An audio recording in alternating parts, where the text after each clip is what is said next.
एक थी सबरी। सबरी का वास्तविक नाम श्रवणा बताया गया है। इन्होंने सबर जाति में जन्म लिया, जिस कारण इनका नाम सबरी पड़ गया।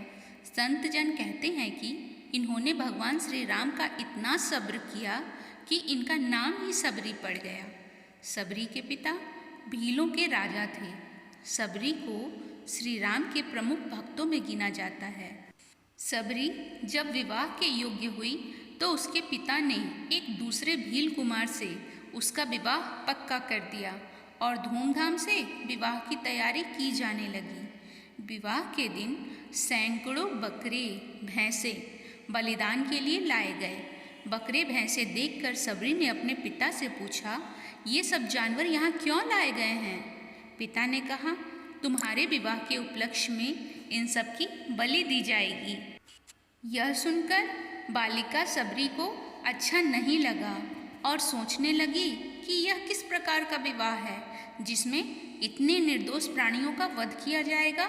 यह तो पाप कर्म है, इससे तो विवाह न करना ही अच्छा है।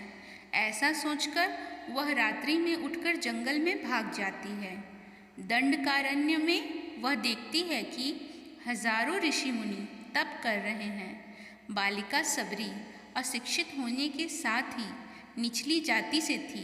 वह समझ नहीं पा रही थी कि किस तरह वह इन ऋषि मुनियों के बीच यहाँ जंगल में रहे, जबकि मुझे तो भजन ध्यान आदि कुछ भी नहीं आता। लेकिन सबरी का हृदय पवित्र था और उसमें प्रभु के लिए सच्ची चाह थी, जिसके होने से सभी गुण स्वतः ही आ जाते हैं।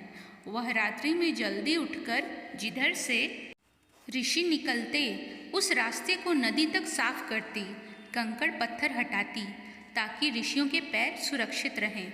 फिर वह जंगल की सूखी लकड़ियां बटोरती और उन्हें ऋषियों के यज्ञ स्थल पर रख देती। इस प्रकार वह गुप्त रूप से ऋषियों की सेवा करती थी। सबरी और गुरु मतंग ऋषि, इन सब कार्यों को वह इतने तत्परता से छिपकर करती कि कोई ऋषि देख ना ले। यह कार्य वह कई वर्षों तक करती रही। अंत में मतंग ऋषि ने उस पर कृपा की। जब मतंग ऋषि मृत्यु शैया पर थे तब उनके वियोग से ही सबरी व्याकुल हो गई। महर्षि ने उसे निकट बुलाकर समझाया, बेटी, धैर्य से कष्ट सहन करती हुई साधना में लगी रहना। प्रभु राम एक दिन तेरी कुटिया में अवश्य आएंगे। प्रभु की दृष्टि में कोई दीनहीन और अप्रिय नहीं है।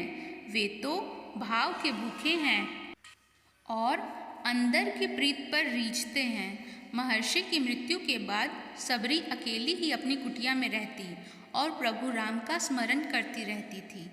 राम के आने की बाट जोहती सबरी प्रतिदिन कुटिया को इस तरह साफ करती थी कि आज राम आएंगे।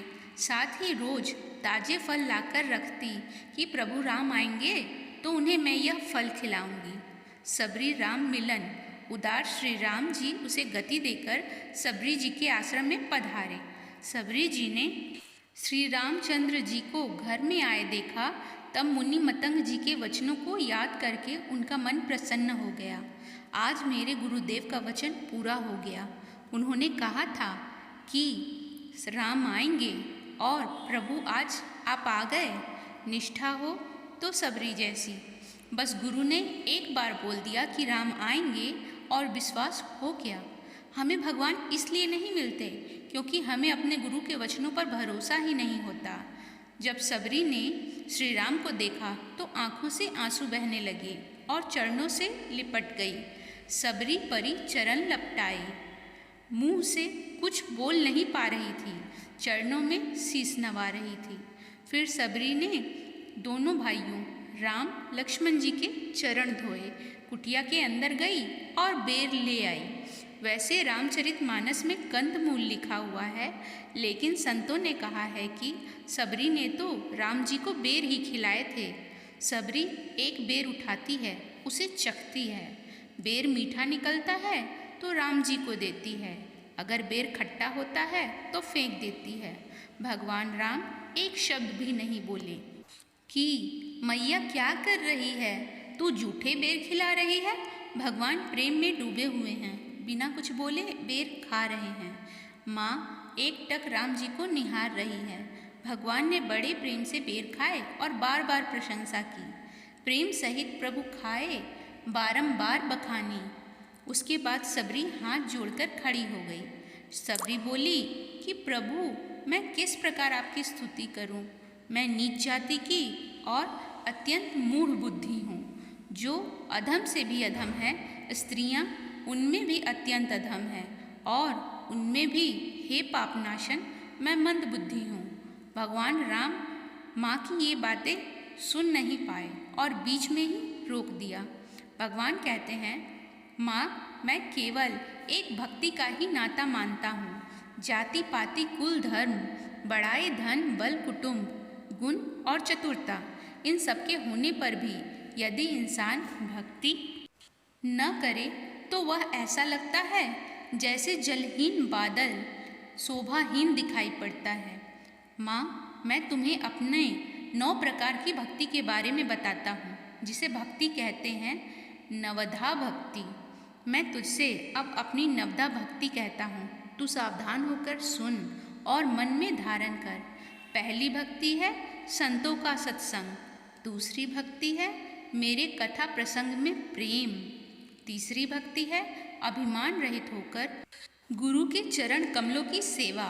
और चौथी भक्ति यह है कि कपट छोड़कर मेरे गुण समूहों का गान करें, मेरे मंत्र का जाप और मुझ में दृढ़ विश्वास। यह 5वीं भक्ति है जो वेदों में प्रसिद्ध है। छठी भक्ति है इंद्रियों का निग्रहशील, अच्छा स्वभाव या चरित्र, बहुत कार्यों से वैराग्य और निरंतर संत पुरुषों के धर्म आचरण में लगे रहना। 7वीं भक्ति है जगत भर को समभाव से मुझ में ओतप्रोत देखना और संतों को मुझसे भी अधिक करके मानना। 8वीं भक्ति है जो कुछ मिल जाए उसी से संतोष करना और स्वप्न में भी पराये दोषों को न देखना।